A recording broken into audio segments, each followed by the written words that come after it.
તો ડભોઈ શહેરના રાધે કોમ્પ્લેક્સની પાછળ વડોદરી ભાગોળ ઝૂંપડપટ્ટીમાં રહેતા શ્રમજીવીઓ ગત સપ્તાહે પતિ પત્ની વચ્ચે કોઈ કારણસર રાત્રિના સમયે ઝઘડો થયો હતો તો પતિએ આવેશમાં આવીને પત્નીના ગળાના ભાગે તીક્ષ્ણ હથિયાર વડે હુમલો કર્યો હતો તો ઇજાગ્રસ્ત મહિલાનો 5 દિવસની સારવાર બાદ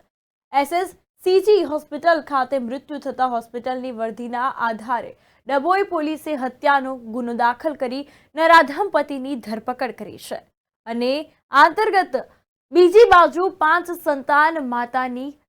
હત્યાના કારણે માતા તેમજ જેલમાં ગયેલા પિતાની છત ગુમાવનાર માસૂમ બાળકો નિરાધાર બની ગયા છે। ડભોઈ પોલીસમાંથી જાણવા મળતી વિગતો અનુસાર ગત 18મી જાન્યુઆરીના રોજ રાત્રિના સમયે વડોદરી ભાગોળ પાસે આવેલા રાધે કોમ્પ્લેક્સની પાછળ ચાંદોદ રેલવે ફાટક રોડ સાઈડમાં આવેલી ઝૂંપડપટ્ટી ખાતે રહેતા ચીમન તડવી અને તેની પત્ની મીનાબેન તથા માસૂમ બાળકો 3 પુત્ર અને 2 પુત્રીઓ સાથે રહેતા હતા અને કચરામાંથી ભંગાર વીણીને પોતાના પરિવારનું ગુજરાન ચલાવતા હતા। એકાએક 18મી જાન્યુઆરી રાત્રિના રોજ પતિ પત્ની વચ્ચે કોઈ કારણોસર ઝઘડો ઊભો થયો ત્યારે ચીમનભાઈ ઉશ્કેરાઈને આવેશમાં આવીને પત્નીના ગળાના ભાગે તીક્ષ્ણ હથિયાર વડે હુમલો કર્યો હતો તો લોહી લુહાણ હાલતમાં મીનાબેનને ડભોઈ સરકારી હોસ્પિટલ ખાતે ખસેડવામાં આવ્યા હતા અને આ અંતર્ગત તેઓનું મૃત્યુ થયું છે તો પોલીસે આ અંગે ગુનો નોંધી વધુ તપાસ હાથ ધરી છે। પરિવારમાં શોકનું મોજું ફરી વળ્યું।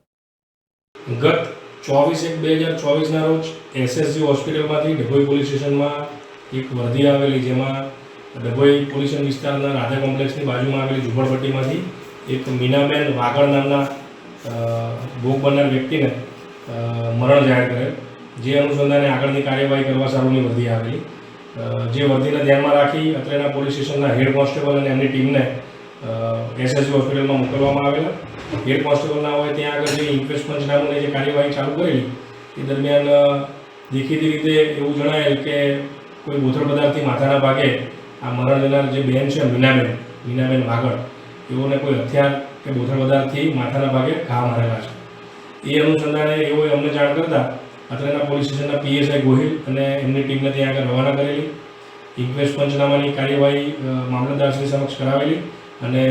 ડૉક્ટરશ્રીનું અભિપ્રાય લેતા આ જે મરણ જનાર મીનાબેન હતા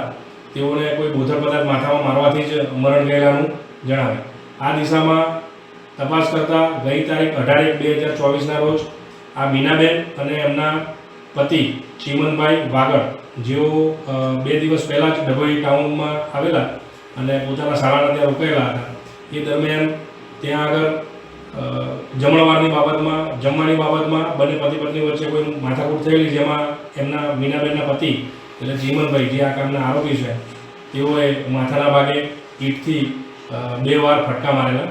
જેના કારણે બેભાન થઈ ગયેલા। સૌપ્રથમ એમને સીએચસી ડભોઈમાં લાવેલા અને ત્યાંથી પછી એસએસજી હોસ્પિટલમાં વધુ સારવાર માટે લઈ ગયેલા જ્યાં તેઓને મરણ જાહેર કરેલા। આ કામે મરણ જનાર મીનાબેનના ભાઈએ એસએસજી હોસ્પિટલ ખાતે જ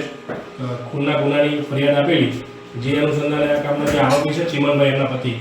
એમને પકડવા માટે તજવીજ કરવામાં આવેલી અને 1.5 કલાકની મહેનત બાદ ડભોઈ ટાઉનમાંથી રખડતા ભટકતા આ આરોપીને પકડી પાડવામાં આવેલ। હાલ એ જેલમાં છે।